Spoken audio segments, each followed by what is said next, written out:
that's nice.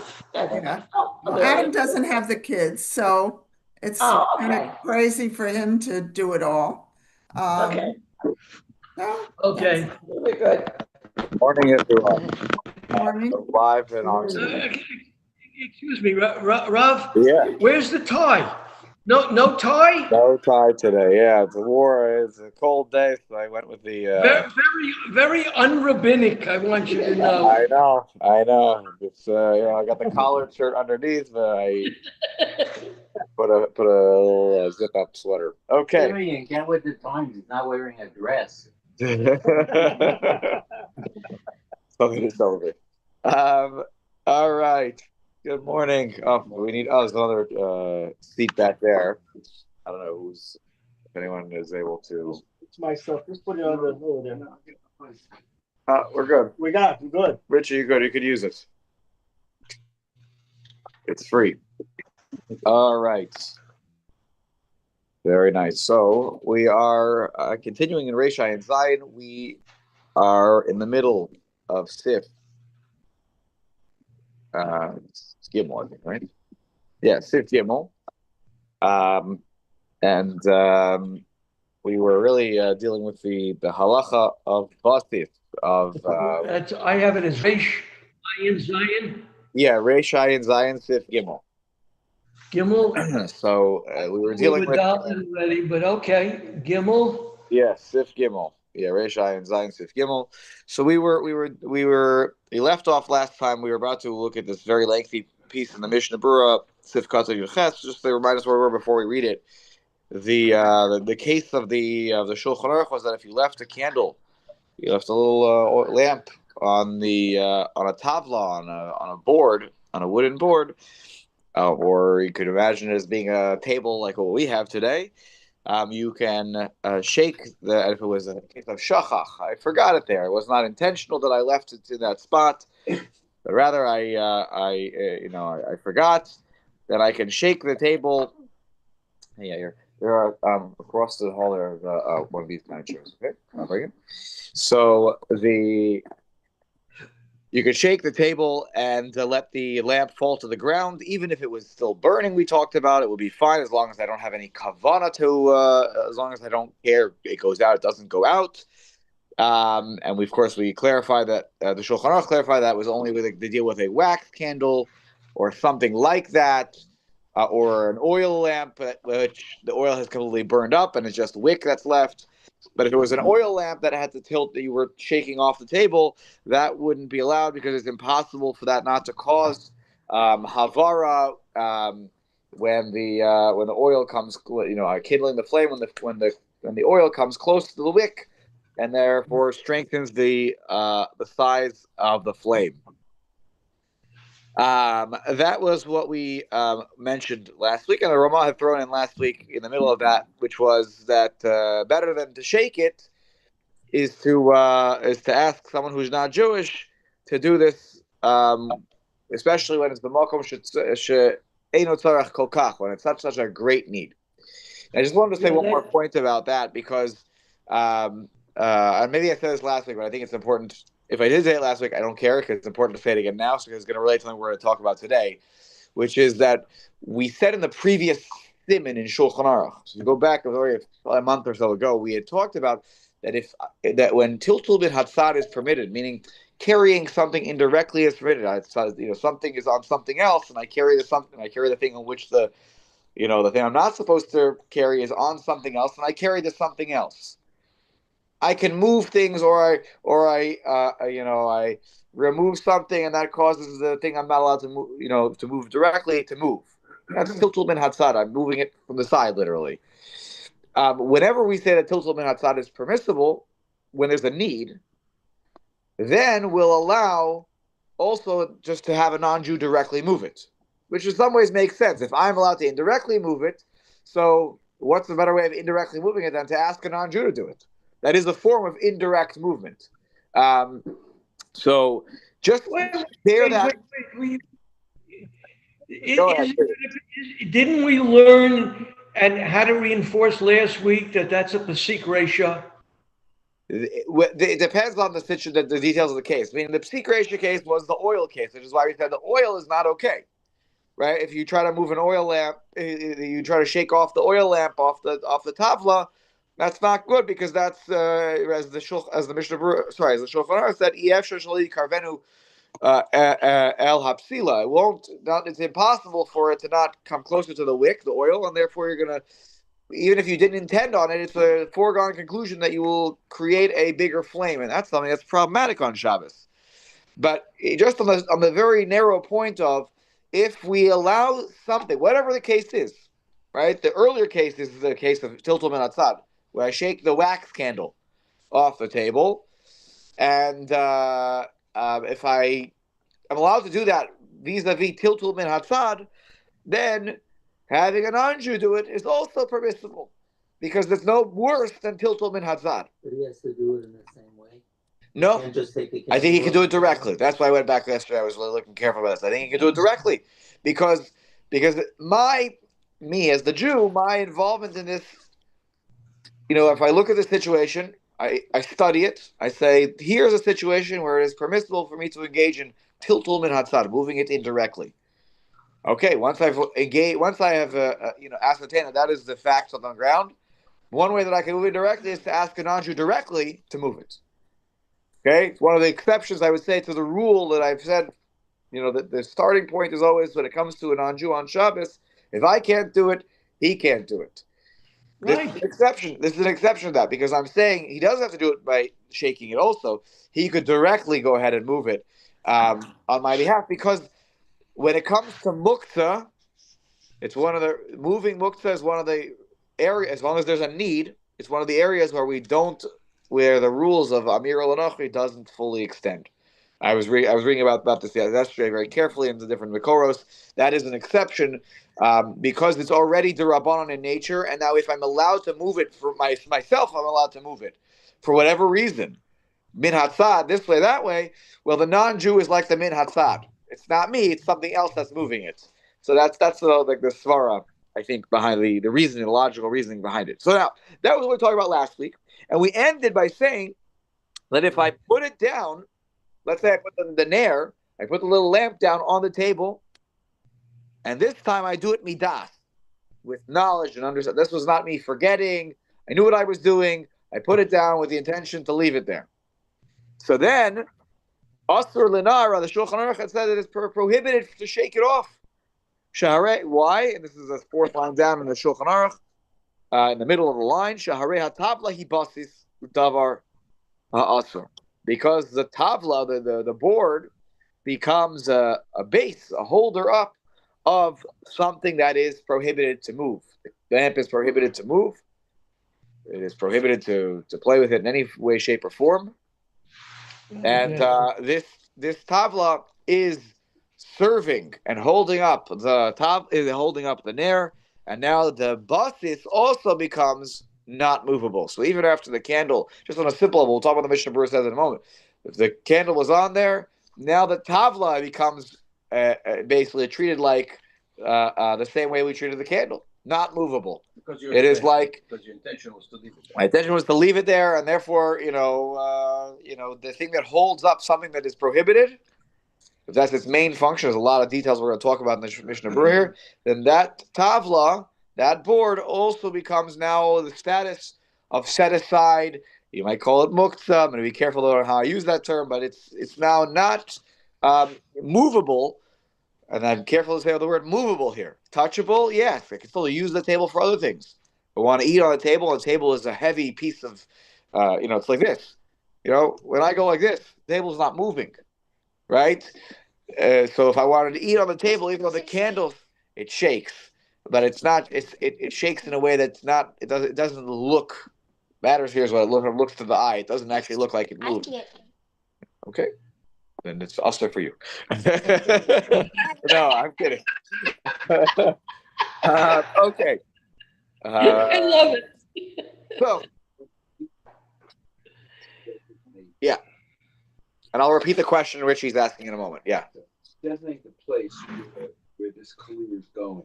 Yes. Does it, in effect, become part of the kli? You mean does the basis become a part of the kli? It's so useful to the kli. It's like now.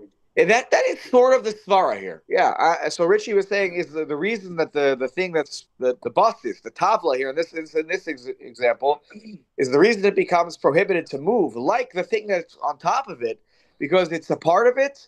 And the answer is yes. In some ways, it's holding up. It is serving. That's the key word here. The two together become kind of like The two together become sort of an entity. One functioning entity. Great way to put it, Richie. They're one functioning entity, and that's why it's going to be very important. When we're going to talk about it in a moment, when there are other items on the table, then maybe it doesn't serve the candle, right? Or at least it depends what's the most choshev thing on the table. That's literally the words we're going to use here. What's the most choshev thing what's the most important thing on the table that the table is serving and functioning? Which is why the svar, I'm not going to go into it, but with some of the extra comments, is what about the tablecloth? What if there's a table and then a tablecloth and then the candles on top of the tablecloth? Is the tablecloth serving what's above it, or is the tablecloth serving what's below it? Is the tablecloth serving the table in order to protect the table? Which is the svara that many poskim use why the tablecloth is not dragged into this whole situation. The tablecloth doesn't serve what's above it. Tablecloth serves what's below it. I don't know, I'm just anthropomorphize the tablecloth, but whatever the tablecloth is. If it's a Shabbos table, yeah. right, and you're going to have your challah on it. Yes. Then the tablecloth serves the challah because we're supposed to have a covering below very good. So Richie also brought up the challah. What happens if he's going to explicitly say this is? I'm curious to see because I'm around the table. But when you have the food on the table, let's say you have the table is already set before Shabbos starts, and you have the challah is already there and it's covered, and the wine bottle is sitting on the table, right? Which is the ideal of how Shabbos should start. I know that's not always exactly how it looks in our house, but when it starts, that we try our best. But it's supposed to look like your Shabbos table is fully ready. So when the candles are lit on the Shabbos table, the Shabbos candles being served by the table, and we're going to talk about that right now. So that's going to be our next piece here. Tommy and then Simeon. So Tommy, go ahead. Is there a loophole if suddenly you develop a need for that space? Oh, we're going to talk about that. Yep. Hold on. That's exactly the next part of this. Yeah. Simeon, go ahead. Yes, I didn't hear what Tommy said, so stop me if Tommy had asked, what if there's a need develops in the middle of Shabbos for the table, the space? What happens? So I Look, said, yeah. It seems to me that whether or not you had an intention in your mind when you put the lit light, candle, whatever on the table or not, it seems if it's on there, you could make not a halacha, but a chumrah to say that Shabbos candles do not belong on the table, because we learned that basis l'davar ha'asur is asur. Yes. Yes, that is the rule. But the question is, what we're about to learn right now is that there are certain qualifications to become a basis. There are a few things you have to check off in the process, to be approved as a basis. So there's a good possibility. In fact, if it's oil, you could make the Pesik Resha case, in which case you absolutely can't do it. Right. And that's a possibility that we're going to have to see is when we read this next Mishnah Brew, we're going to see whether we're going to evaluate your statement, Simeon. We're going to evaluate it based on what the Chafetz Chaim is about to say. So let's jump into that. Yes, Aviva, what's your question? Something that's like always moving like a bug. You touch like a bug. But a bug's not much. Actually, animals are a separate category of muktzah. That's a great question. We're going to get to that probably in a few years when we get to the topic of animals on Shabbos. Yeah. So here's the thing. Generally, the rule is, and the Ramah is the one who said this. And I'll remind everybody at the end of the top of the part of the page, it says, you're allowed to touch the tavla, which is why you can still use the tavla, even if now it's become a basis. where it's not, I'm not allowed to move it. But if I have a sturdy table like this one, okay, with the exception of Yair's opinion, then you're not allowed to. You're not allowed to. Even though you're not allowed to move it, this thing is not moving when I just. So if I want to eat on this table, I'm allowed to use it, even though I can't move the candles that are off on the table in the middle. So you're asking about a bug. That's an interesting question. Can I touch a bug if I don't move the bug? Because if you have a wild animal, you're not allowed to. It's one thing if a person owns a dog or they own a cat and it's like literally set aside so that you can engage with this dog or cat. If a bunny rabbit happens to walk into your house and it so wants to be your pet suddenly on Shabbos, you're not allowed to actually to do anything with this. By the way, that's where the whole thing comes with. You're not allowed to even feed animals that are not. You're not supposed to feed animals on Shabbos. If you have a hobby to put out food for the goose, the geese, the ducks, or whatever, right? So when is that? That's why it's a big deal on Rosh Hashanah, and we do tashlich, which is also a yontif halacha, also, but you're not allowed to feed the fish really because they're not yours, right? Unless you happen to own the river and all the things, the contents in the river, which I don't know aware of anybody who has such a zechus. You're not supposed to if you do tashlich on the weekday on yontif, you're not supposed to engage with feeding of the animals. So if you're tossing crumbs into to feed, that's a separate halachic issue. If you want to do that on the weekdays, by the way, that's to your heart's content, you can do that. It's not a problem. And the same thing, I think, so in terms of animals of a certain status of muktzah, so to touch it, I don't remember what the halacha for touching. Certainly to move them would be a problem. Okay. So, let's take a look now at this lengthy Mishnah Berurah Yudches. So, the Siman Shin Tes, Yisbar Sheyesh Machlokas Emas Nikra Midas. This is a very important question. What does Midas mean? What does it mean with intent? Yudches, yeah, in the Mishnah Berurah. In Siman Shin Tes, later on in Hilchot Shabbat, it explains that there's a machlokas about what is called Midas. What does it mean with intention? What intention do I have to have in order for this to become a basis? So here's already we're gonna talk about qualification number one, Simeon, right? So im ba'inan dafka shiani chenu al das sheyesham kol haShabbos. Okay, the word ba in Aramaic, which is being borrowed here into the sentence, even though the sentence is not being written in Aramaic, but ba means need, want, or ask. Okay, file that away, guys. It's a good word to know in Gemara. So if you need specifically that when you place it, you have to have it with das, you have to have the intention, the knowledge that I'm leaving it there all of Shabbos, then the thing underneath it becomes a basis.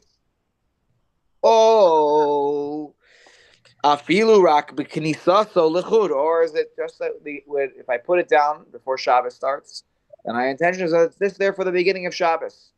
Beginning of Shabbos, important note, we're talking about Bein Hashmashos. It's there for all of Bein Hashmashos. As a principle when it comes to Mukta and this whole category of Kli Shemachto Israel. The very important time is Bein Hashmashos. If I leave it there for the beginning of Shabbos, because I don't know exactly when there's a true moment of the beginning of Shabbos, we're machmir to start Shabbos, not machmir. We're careful to start Shabbos when the sun goes down, but any moment in between the twilight is really the time when it's truly Shabbos, when the day changes. So if it's there for the moment the Shabbos starts, right, then this principle that Iskatzai ben Hashmashos, Iskatzai l'kulei yoma, if it's set aside during the twilight period, it's set aside for the entire day. So that's the question. My intention is that it was there for the whole Shabbos, that's what makes it problematic? Or if my intention is just simply it's there for the beginning of Shabbos, i.e. Shabbos candles, right? They're not going to be on the entire time in terms of being lit, and maybe I'll want to use the space later on, we'll talk about how maybe one could do that. So that's the question. So already off the bat, we have a Mar Machmir approach and a more strict approach, a more lenient approach about what is needed to become a basis. According to the most strict approach, you have to have intention that it's there all of Shabbos. Let's keep going. It happens The to he- be status changes. The guy comes in and Oh. takes off the camera. We're going to cut out. That's sort of relates to Tommy's question. What if I have a need later in the day that I want to use the table on the Shabbos afternoon? Good. We're going to talk about that. He's about to this mission where he deals with every which way possibility. V'hine haneros she'anu madlikim al hashulchan da'atenu litlo lemachar al yedei eno Yehudi. So let's say I have candles. This is exactly your case, Bruce. Let's say I have candles on the table. Right, the Shabbos candles. I lit them on the table so that we could see clearly. So what happens? I want the next day, Shabbos day. I want to. I have in mind the next day, a non-Jew is going to remove it. Here's my tiltul minatzad calculation, by the way, folks. Right? If I'm allowed to shake the candles off, and why do I know that I'm allowed to shake the candles off? Now, why is it not a psik resha? Because the next day there's no fire on the candles. Maybe there's no fire. Exactly. Good. The candles burned out already. So now all I'm dealing with is the lamp, the part that was holding the candle. Can I shake that off? The tavla loses its designation as the basis ha'asur. Oh, or maybe not. The question is, if we say that a basis is asur when Shabbos starts, then it should be labeled a basis. Not actually, it should be. Let me reframe that in a more strong way. If something is characterized and designated as a basis at the beginning of Shabbos, it is a basis for the entirety of Shabbos. But the case here, Simeon, is that when the candle is placed on the table before Shabbos starts, the person who put the candles there has in mind Shabbos day. I want my non-Jewish neighbor to come and remove the candles. Now, there's so many questions with that. First of all, if you have something that is usher to a Yehudi, then it is usher to instruct an Eino Yehudi to perform that for you. So, but here's the thing: a Jew. Well, the question is, if my intention is I want to forget the non-Jew for a second. If I want to remove the candles, the lamp, for Shabbos lunch, is that just that machshava, that intention, is that enough to make the tavla not a basis? I didn't intend to have it there the whole day. So he says, according to the Mekil opinion, that you have to have intention that's going to be there the whole Shabbos. That is not considered like placing it there with full intent that it will be there all of Shabbos, because I had in my head that I was going to have it removed in the middle of Shabbos, whether that's me shaking the table or me directly asking the non-Jew. Better to ask the non-Jew if I have a non-Jew available, right? That's why even we said, like, oh, better to ask a katan than do it yourself, even though, what do you mean? You should never ask a kid to do it. But here, because technically it's already mutter for me, because the tiltul ben hatzad is mutter when it's, because I know you can't do the shear, the problem, right? So then if I shake it, right, myself, I could do it. I could also ask a non-Jew. So here, what he's saying is the case I had in mind in my head. I was going to have the candle, whatever's left over, right? Not the candles. The fire's off. It's Shabbos day. The candle holders. The candle holders. Right. Can I have them? Can I shake them off or have a non-Jew? If I have that in mind, that's what I want to do when I put them in the first place down on Erev Shabbos. Wait, then you can do it when it's lit. Why can't you do it when it's not lit? For sure.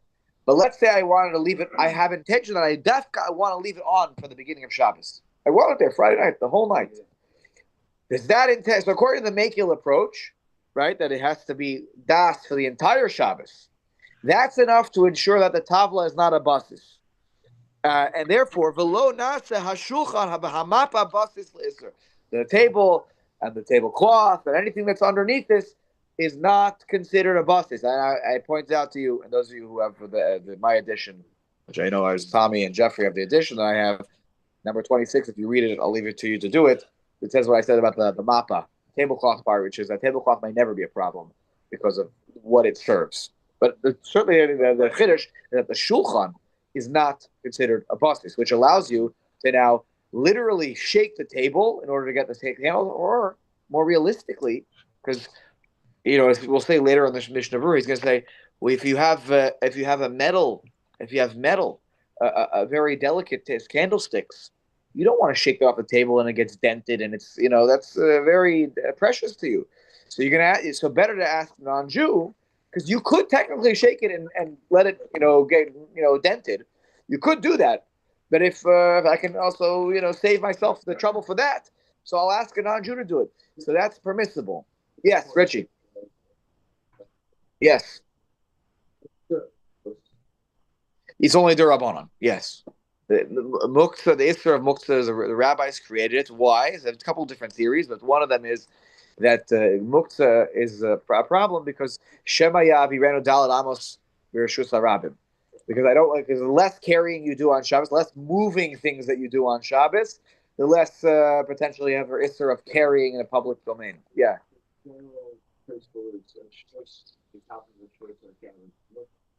When there's a Torah. Torah mitzvah or Torah gadol. Tiltul ben hatzad, you might view it in that lens. Tiltul ben hatzad is when there's a need, and I'm not carrying it directly, right? I'm moving it indirectly, which you might say is an abnormal way of moving something, right? Normal way of moving something is you take it and you grab it and you move it. So in some ways, you could say that that's a little bit of the svara underneath the halacha. Yeah. And shvus on top of a shvus when there's a makom mitzvah or makom tzorach. Yeah, there is. That's why here, as much as I've said, I've hopefully tried to bang into everybody's head how the laws of Amir al-Nacher are not quite as lenient as I think that we sometimes observe them in the greater space of the Jewish community. Here is a moment of leniency, right? You have something that is technically movable, not directly by me, halachically. And again, once it's permissible for me to do, now I can get non-Jews involved more easily. So, okay. Yeah, Simeon, I see your hand up. Go ahead. Rav, when do you have to ask the Eino Yehudi? When am I allowed to? Well, in order for the Eino Yehudi to perform this act, which you cannot perform, must he set it up with the Eino Yehudi before Shabbos, or he could do it on Shabbos? Nope. No. Well, that he sets it up with a non-Jew, that could happen 2 seconds before the non-Jew removes the candlesticks. What he has to have in mind is in his brain that I'm going to ask this non-Jew or a non-Jew, I want these candlesticks off my table for Shabbos lunch, and I will ask a non-Jew, whether it's the custodial staff at my shul who I'm going to ask, or it's my neighbor. I have in mind when I put the candlesticks down on the table Erev Shabbos, I want them here for tonight, but by tomorrow I want them gone. And I'm gonna get a non-Jewish neighbor to get rid of them for me. That's all I need. The das. Okay. So the cost of Habach. Okay, the Bach writes. Okay, the Bach. If you ever want, he's on the side of a page of the tour, the Beis Yosef, which is written by the Shulchan, by the Mechaber, right? You have verses on the other side of the page of the Beis Yosef of the tour. You'll find the Bach. Okay, I think Rav Yoel Circus is his name. He writes, "The nafal ner shel shava ochelav al hashulchan ve'ein eno Yehudi o katan muzman lefanav shari lenar be'atzmo." Divimkom Seda Samchinan ala Makilim Hanizkar Leelda Lenikri Maniach Kevin Shayadato Lusalek Lamachar. Okay, here he says if the case is that a wax or animal fat candle falls on the table and there's no non-Jew around or even a katan available, which again I'm allowed to shake it, because it's tiltul min atzad. So then Shar Lenar Be'atzmo, not surprising by the way, then you can go ahead and shake it yourself. Why? Why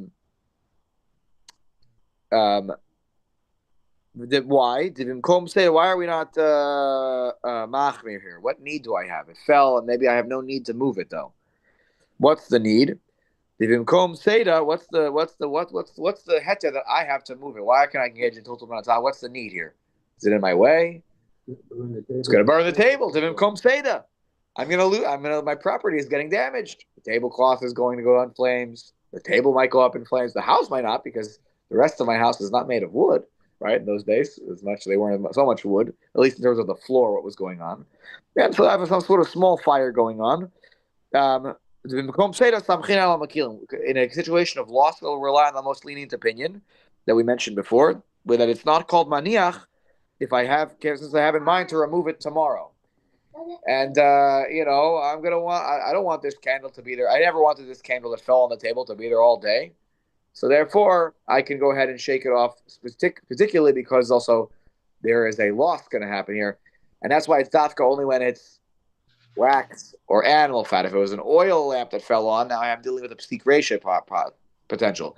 I just want to clarify, of course, just for the people who are watching out there who will one day have a gotcha moment, say, it's Rabbi Klinger, he doesn't know what he's talking about.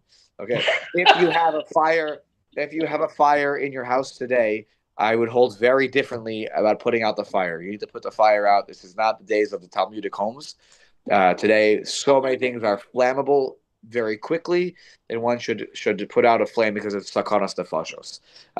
So if your tablecloth catches on fire because the candle, something happened, it fell over, and now the tablecloth is on fire, you go and you run and get the fire extinguisher or whatever you need, the bucket of water, whatever you need, you get out, you put it out the fire. You call the fire department if you need to. You do whatever you need to do to save people's lives. Okay. Grab your Shabbos meal. Grab your Shabbos meal. I start calculating. That's it. If I didn't get Bruce's joke, he's channeling the 16th chapter of Shabbos, of Hilchot Shabbat, where you have to, how much food can you take out to save from the fire, right? And how much muslin can you take? Is it 2 meals, 3 meals? That was good. That was a very good halachic joke. I like that. That's a Talmud Chacham over there. Very good. Okay. That's right. So, now, this is interesting. I'm going to read this, and I'm very curious if this is something that happens in your homes. I'm curious, Hinda, what you do. Okay.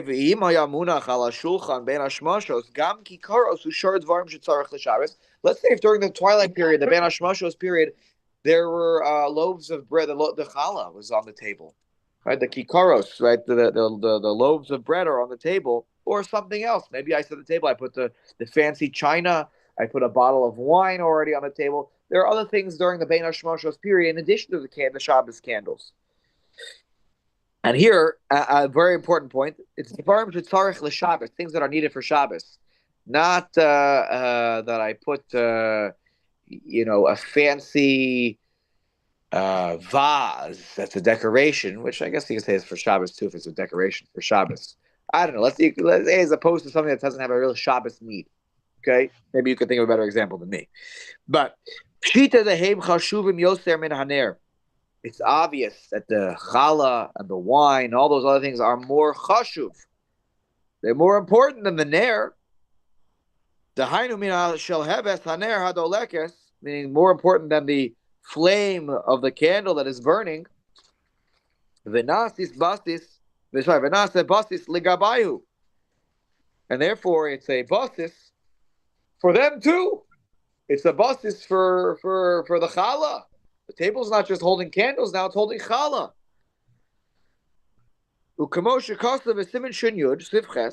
And like we say later in Hilchot Shabbos, when something is a basis for both things that are mutter and aser, I'm not allowed to play with the fire, but I am allowed to eat the challah. Then what's the halacha for the thing that's holding both of these? The basis. Then, right? Chashuv. The hechidu basis leheter uleiser v'haheter chashuv yoser, and the heter thing, the mutter permissible thing, is more chashuv. It's more important. Challah, the beautiful, the wonderful smelling challah, or the wine, the very expensive bottle of wine that's sitting on the table. The hu batel legabe aheter, then the candles are batel with regards, to the thing that's mutter. They're viewed as null. They're null and void is compared to the thing that is permissible. The share lechulei amal anar. Now the table is no longer. The table is not considered a basis. So here's another qualification. A basis, in order to become a basis, has to be a basis ledavar ha'asur, not ledavar ha'asur v'hamuter, and the mutter thing is more important. What is the primary service of this table? And the answer is the food at the table. Not the candles. The candle, yeah, it serves the candle too. But what's more chashuv? What's the thing that I would never, in my wildest dreams, think of moving somewhere else? The food. I'm eating at the table, right? The candles, I can light them somewhere else in a different situation. Even though they're on the table too, I want them on the table. But the thing is more chashuv. I'm fulfilling a mitzvah, of Kiddush through the wine. I'm fulfilling a mitzvah of Sudas Shabbos through the challah. Food is more chashuv. We know that as Jews. We know that intuitively. Food is chashuv. Okay? Hinda appreciated that one. Okay. And he goes on and says, what if I am not able to shake off the candles because of a loss? Let's say I want to move the candles off, by the way. I realized the Shabbos started and I wanted to shake it off. It's because it's not a bus, it's the table anyways. And I got my challah on there and I got this thing on there, or whatever the need is. Okay, I'll remove the challah for a moment and I want to shake the candles off. They still are maybe even lit, but I don't want them there right now. Now let's say it's not even Shabbos candles. Let's say there are extra candles.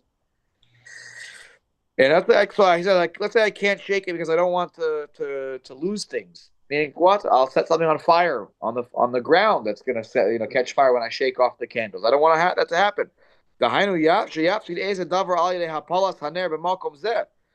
I'm gonna lose something there by shaking the candles right onto this spot.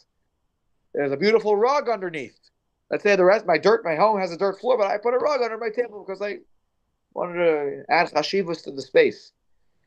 But I don't want the rug to catch fire when I knock the candle over in order to acquire more space on the table. So you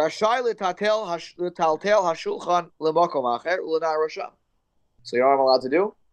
I say, here, Bruce, you pick up the other end of the table. I'll take this side. We pick it up. We move it away from the rug underneath because I don't want to burn my rug.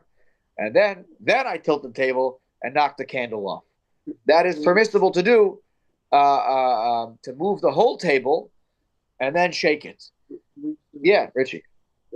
It's power table. Yeah. And that means the table now is it's movable. It's not just the buses for the there. It's a buses for. It's a buses for the aser v'hamutar. Things are the more intentional. Can I take the challah and the wine off the table before I shake off? Yeah, no, there should be no problem in that because you can't create a new buses. Like the designation of buses happens at the point when Shabbos starts, at the Bein Hashmashos. Yeah, because you're not shaking everything off the table, only the candle. And take everything off the table. And the same thing goes for anything that's muktzah. Does that make the table of buses again? No, because you can only create buses during the period of the point that Shabbos starts. The same thing goes with any muktzah. I'll just use a simple example of a stone or a rock.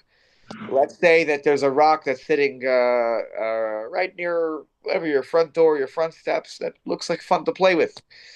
So if it's something that your children want to play with on Shabbos, you have to literally, before Shabbos starts, before Bein Hashmashos, you have to designate this rock as such, right? That it's my pet rock this Shabbos. And then my kids can play with it. Actually, no problem whatsoever at all. Same thing goes with dirt. Dirt, you couldn't think of a bigger a more muktzah thing than dirt. But if I take sand or I take the dirt, and even I go over to the spot where it is, and I say, this dirt over here is designated for use this Shabbos. What if I? Then it's permissible to use it. If I don't do that until Shabbos starts and Shabbos hits, and the moment that it's hold on 1 second, the moment it's Bein Hashmashos, if it's set aside during Bein Hashmashos as muktzah, it's muktzah the entirety of Shabbos. That is it. The game is over. You can't change its status. Once Shabbos starts, the status that it starts with Shabbos with is the status that it continues through the entirety of Shabbos. Yes. What's your question? You can make everything. Okay. Everything that's muktzah in the world is set aside for me on Shabbos. No, you can't do that. You have to have it in front of you. It has to be muzman. It has to be in front of you, and it has to be muzman and set aside then. So it can't be everything. That's why we pass by sticks on our walk to shul that fell off the tree. Sticks are another classic case of muktzah. You're not allowed to take to pick up whatever. And I pick it up and I fling it over. You're not allowed to do it on Shabbos because It's literally it's muktzah. Has no usage. Like, I can make our whole backyard not a muktzah. You'd have to spend a whole lot of time going around to all the different piles of leaves and whatever. And it's a good question. Yes. When you say shaking off, what does that mean? I mean, it's not going to fall on the floor because it falls on the floor. The place goes on fire. Yeah. Well, that's what I'm saying. In the days of old, the days of old, it wouldn't have gone on fire because the floor would have been made out of dirt. Yeah, well, you're putting out a fire. What do you mean? Intentionally. Maybe it will go out, maybe it won't go out. As long as it's not, that was the Shulchan Aruch said, as long as the lo shel yichavin lechavoso and it's not a psik reisha. Meaning, if it's a psik reisha, that's a different story. That's why some people say you should shake it, slowly and iron. When it hits the floor, that it's. Depends. If you take a wax candle, you drop it, it might not go out. It might not go out necessarily. It might, but it's not 100%. By the way, I don't recommend anyone trying this at home because it's not a good idea. But if you can imagine that if you took a wax candle and you put it was lit over here, and I'm not sure it might go out. I don't know if it would 100% of the time go out. It depends how it hits the ground and. That's a distinction in the Mishnah Berurah between an oil lamp and the oil lamp is for sure going to cause havara. Yes. The oil lamp you're not allowed to shake off because it's a situation that's going to go out. Situation that not going to go out, that'll be v'nimtza mavir. That in the shaking process, the oil will catch stronger on the wick and create a bigger flame. It may or may not go out when you probably will go out if the oil dumps out, if the oil spills out, obviously. But that's the psik ratio there that you can't avoid that. Now let's keep going here in the Mishnah Berurah, because now he says something interesting. The imisarich lemokom sheomer hashulchan lahoshiv sham eze davar rashai letaltel hashulchan ve'alfilu be'od hashaneros dolkos alav. And if let's say you need to lemokom sheomer hashulchan, you need the space where the shulchan is currently located. Lahoshiv sham ezadavar. You want to put something there. Okay? Then it's permissible to go ahead and move the table, even if the candles are lit. Why? Since there was also challah, there was also lechem. The challah was on the table. So therefore, lo naseh basis le'isser. Therefore, the table did not become a basis because of the challah that was placed on the table. So now I can go ahead and move the table slightly if I want to put something else there. And again, we could never imagine our wildest dreams. Like you would take the dining room table and move it over here and now have the meal. But I have the chandelier specifically installed in this spot so that the table should be oriented. But that wasn't how the olden days of the Gemara and even the days of the Chafetz Chaim. I doubt it was like that. You move the table here, you move the table there. It's not a big deal. So. Maybe you can move the chandelier too. Yeah, the individual tables, correct. Yeah, what did you say, Simeon? I said you can move the chandelier too. Right, exactly. In those days, the chandelier was on the table. It was the candles. Correct. So therefore, you can go ahead and move the table. Yes. So look what he says now. Umizeh noveya haminag shehanoshim nizharos litain kikar hatzarich l'shabes. He says from here spread the minhag, or became the minhag came about that women were careful to put challah that was needed for Shabbos, or bread that was needed for Shabbos on the table before they lit the candles. Is this your minhag, Hinda, when you light candles? No, the wine is on the table, but the challah is still warming in the oven. Okay. Or at least the wine's on the table, though. So their table's not a basis. Okay. Also, the candles are not on the table when they're lit. They're on the bureau, on the adjacent. No. When we're alone, there's enough room. The candles are on the table. There you go. So we've actually helped Hinda here. Okay. Her table is not a basis because she puts wine on the table. But her table is not a basis. Yeah, Richie. I believe the proper minhag is for the candles to be lit. That's the problem. Nobody does that because of all these problems. Right. But the proper minhag is that the light of the Shabbos candle should illuminate the meal. Yeah. But I can't shake my table. For Shabbos day, if you needed the space, by the way, what comes from this halacha, Hinda, is that if, let's say, you needed for Shabbos lunch, you needed the space where the candles had been located. I don't recommend this, but you could shake the table and get them off, or ask a non-Jew to remove them in order for, now you have, let's say, a big Shabbos lunch meal, you got a lot of people and you need the space where the candles are. There are options that are open to you. That's what it means. Do you have to plan that in advance? It's not worth it, right? Steve, yes. Let's say the issue is not the table, it's the tray. The tray is the buses. Right. So otherwise it becomes that's the interesting shiloh of a bus is the buses. Right. Wrap it up soon. In the modern world, nobody's moving the dining room table. Right, correct. Can you shake the directly on the dining room table because you might damage your tablecloth. Right. And so it's really the question. The tray that holds the. Right. So for sure, so you're saying, can I move that?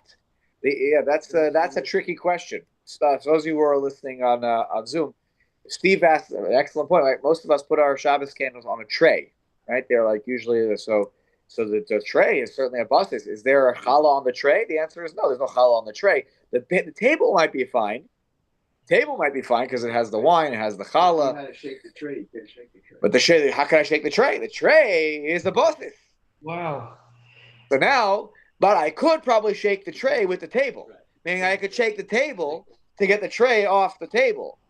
But to directly touch the buses, that's the problem. So if you have a tray underneath your candlesticks, which probably most of us do, I don't know. I know we do. Most of us probably do. No, we don't. Oh yeah, we do. The tray is the buses. Now, it's usually not a problem for most of us because we don't need it. Yeah, I see. We're almost done. How does it relate to the tray? The tray is not sitting on the table. But his point is, if the tray is sitting on the table, how can I move the tray? And our tables are so heavy today. To shake our table is not such a threat. If I have a four-legged, whatever table that like we have at Kiddush, and I can shake it. It's not like I get another person and we shake it. But some people, they don't like their candles on the table. They like to, right off. Right. The issue that you haven't gotten to yet in your life, and you have, and most of us have, is your children come for Shabbos. So you don't just have 4 candles or 5 candles. Like now you got 15 candles. Right. And there's not enough room on that little side table or on wherever else. It's got to go on the table. It's the only place. Right. So is that what you guys do? And you have the whole family there? They go on the table. Yeah, I mean it's an issue. Yeah. So like if it goes up, where are you gonna put them? Right. So if you if you're putting them on the table, which by the way, Richie said it's not like putting it on the table. The reason that I go in our family we don't do that is because not because of them, because they're younger siblings, and perhaps we'll get to a place where we can be more trusting of the situation. But there's really no problem at all now. Now what do you do for Shabbos lunch? Is just sit there, right, the entire time. Yeah. So really, if we figure out a way to ensure that that it wasn't a buses. If you put something on the tray, if it's a big enough tray, you put something else on the tray. You put one of the challah rolls. Today, yeah. The buses for the wax candles, the candlestick. Is the candlestick that holds the candle. Yeah. So I think if you go to Simon Shin. When you put the tray, when you put the tray and you have the candlestick. Yeah. Who is the bus? Both of them. So certainly the first thing that holds it up. So the tray. So there's a whole discussion, and I have to go back. It's been a while since I've saw it. The buses. Yeah. Did you see this movie yet? That's the one that Daniel Robbins. Yeah. We learned in Mishnah Berurah. We won't get to it for a while here, but if there's a mace and you have to move the mace, so you put a loaf of bread or an infant, kikar or tinok, or you can move the mace. What do you take a piece of challah and you put it on the tray? Then you can move it. Before Shabbos, yes. I mean, if you put a challah, if one of the challahs that is going to be used in the meal, whether it's the challahs you make the hamotzi on, just or anything you're going to eat, then you probably, if it's there before Shabbos, yeah, it changes the status. There's a discussion here in Shin Yud about where basis does really come into play. Let's say you have a mita sheyesh aleh hamaos. Let's say you leave money on something. So please don't do it. Please don't do it. Where there's money, can I? What happens? So I can maybe shake it off, but the problem is if it's there during Bein Hashmashos, I have this, mita sheyesh aleh hamaos. This is in Shin Yud Siv Zayin, right? Or afilu ein ale atav ahayu ale Bein Hashmashos, right? Even if it was not on now, let's say it fell off because some kids came later and they knocked it off, even though they shouldn't have done that on Shabbos. They didn't know any better. But during Bein Hashmashos, the money was on this bench, was on this mattress. So Oscar Lataltala, even though the money is gone now, the mita became a basis for the money. So it's Oscar Lataltala, the migo de iskatzai lebein hashmashos iskatzai lekule yoma. So I'm not allowed to move. That's the key word here. And say you can't use it, you can't move it. The entirety of Shabbos. Even if I need the space or I need the actual item for something, I can't. Anything that's permissible that holds up something that's usher, that holds it up, right? But if it's removed before Bein Hashmashos, even if I put it there, with intention before Shabbos, and then somebody else knocked it off before the Shabbos started, it's all good. And over there, I recall a discussion. It's been a very long time since I learned this, but there's a discussion at some point about a basis de basis, which would be the case about the sticks, the candlesticks, and then it's also the case of the tray underneath it. And I have to go back and look, and I admit that I don't remember. It's been a long time but there's a discussion about basis de basis. So I will try to look that up before next year. Yeah. Learn that if you have if you come before Shabbat to your house, right? Yeah, and you have money sitting on top of your camel or whatever, the donkey, you come into the house, and things that you can carry with you into the house, and the things that you cannot carry, you shake it off. You drop it in the yard. On the yard, right? Right. So you take it into the house and then you drop it off. So if what you have on top of the animal is a basis, then you take the basis and I don't understand how is that? How is you say the backpack was a basis that was holding the stuff? Yeah. So if it's discussion. Well, it actually fits very nicely. I'm actually not. What am I doing? In that situation, if I'm not mistaken, you let it fall to the ground. So you kind of you unfasten whatever is, and it falls on its own. If it's something I'm allowed to move, or whatever, then maybe I can get it, into the house. But once I'm in a private yard where I believe I have to just let it drop and it sits there the entirety of Shabbos. I think the point is actually I'm not moving it, right? And because of this whole situation of loss, I'm just letting it fall. Exactly, I'm letting it fall. I'm not going to directly move it myself. So that's why the mouth on the mita is because you're not really throwing the whole thing. You're just moving the sheet. So you're not really. Right. So the question is, can I move the sheet? If the sheet becomes a basis, I can't. Right, and then I'm stuck. Even if the money falls off, I can't take the sheet and use it for something else. Rav. Nice. Yes, Simi, go ahead. Rav, a question occurred to me before, but I'm just not sure if somebody lights candles and puts them on the Shabbos table. And the candles are on top of a tray. The tray is obviously a basis ledavar ha'asur. Right. What happens to the status of the table itself? You were mentioning movement. Yeah. Can the table itself become a basis to a basis? Is there such a thing? There is such a category. I have to go back and look at the halacha of that. But let's put that aside for a moment.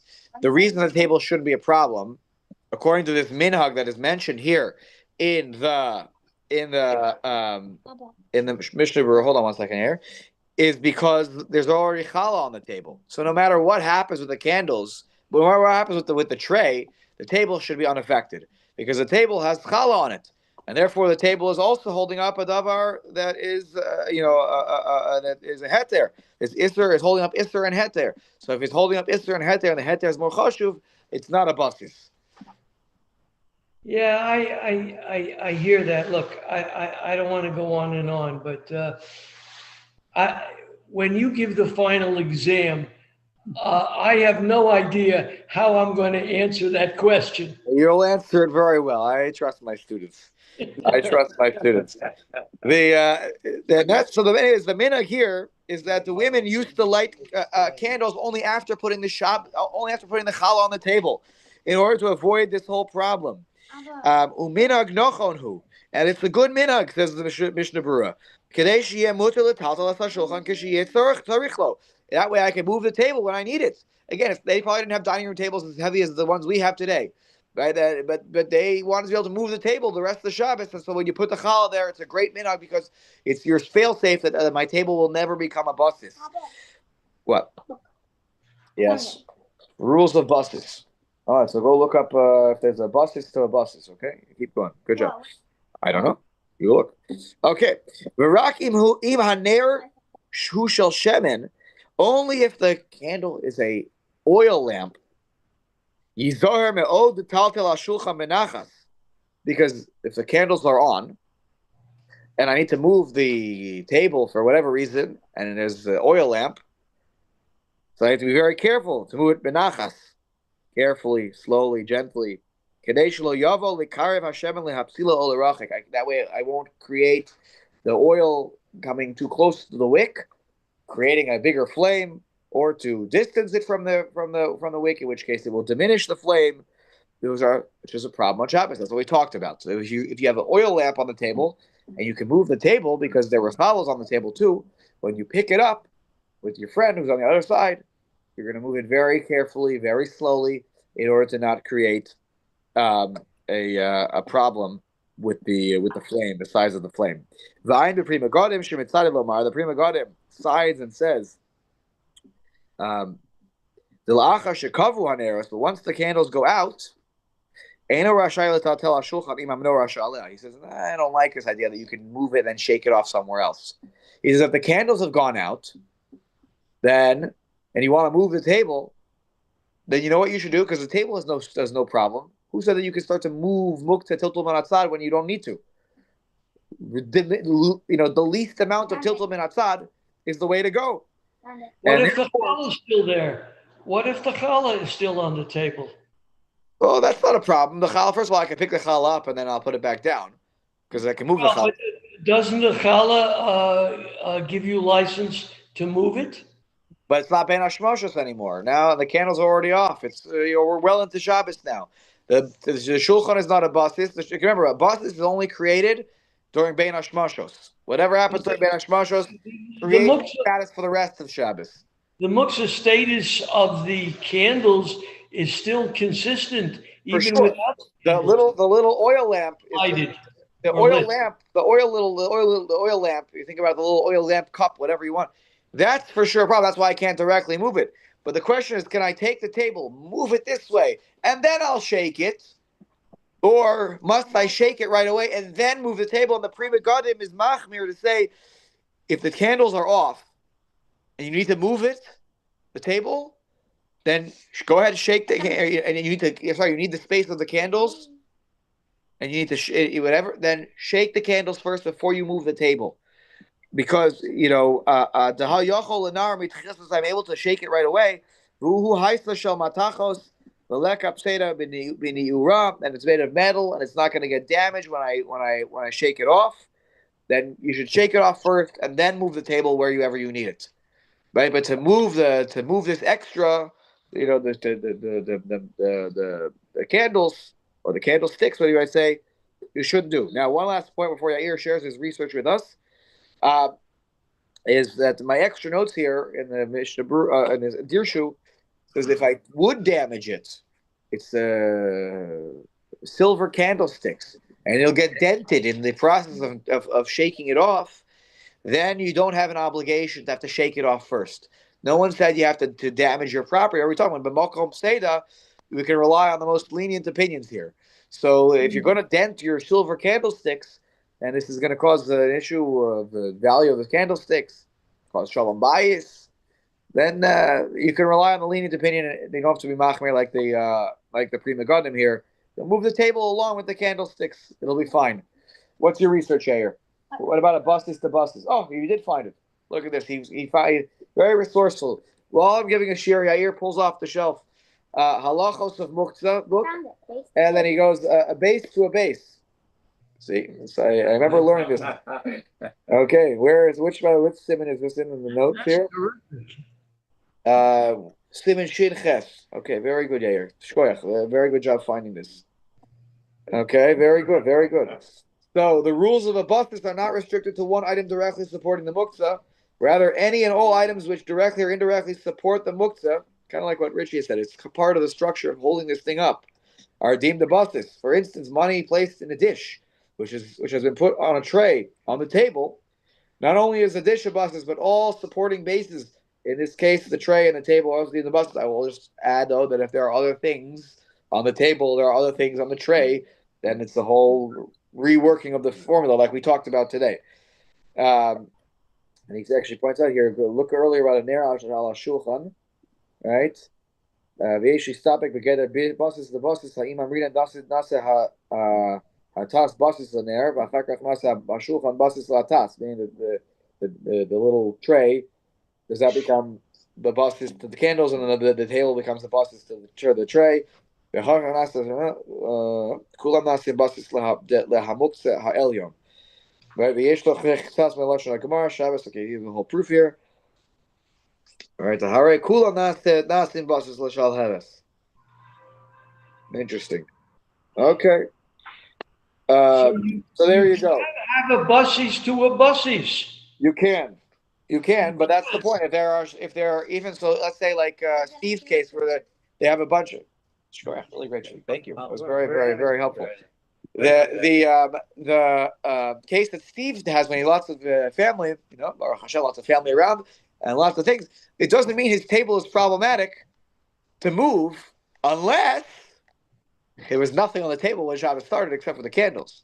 Right? Then it's a little bit of a problem if he wants to move the table. The table is not movable, probably. It doesn't mean, and that's the point.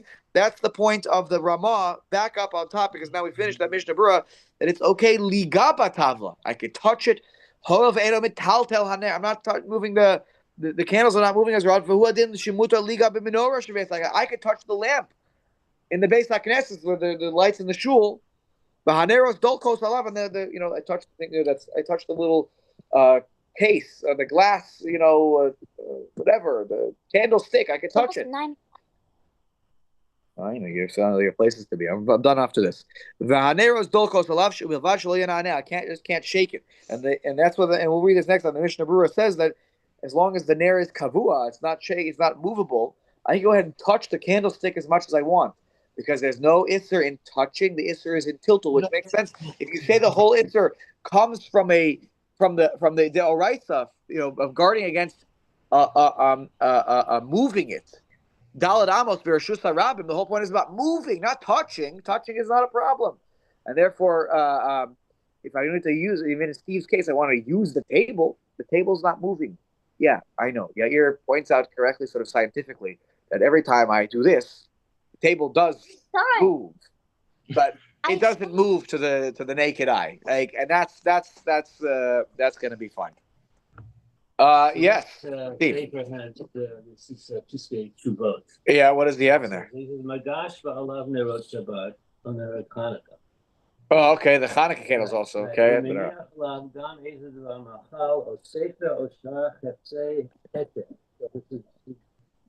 Right. Put a sefer on there. Right. Right. אם המגש מיועד עבור הנרות ולא עבור המחברים ושאר דברים, Right. לא יועילו דברי התר אלו להתיר תלפול. Interesting. Does he give a reason? Right, no.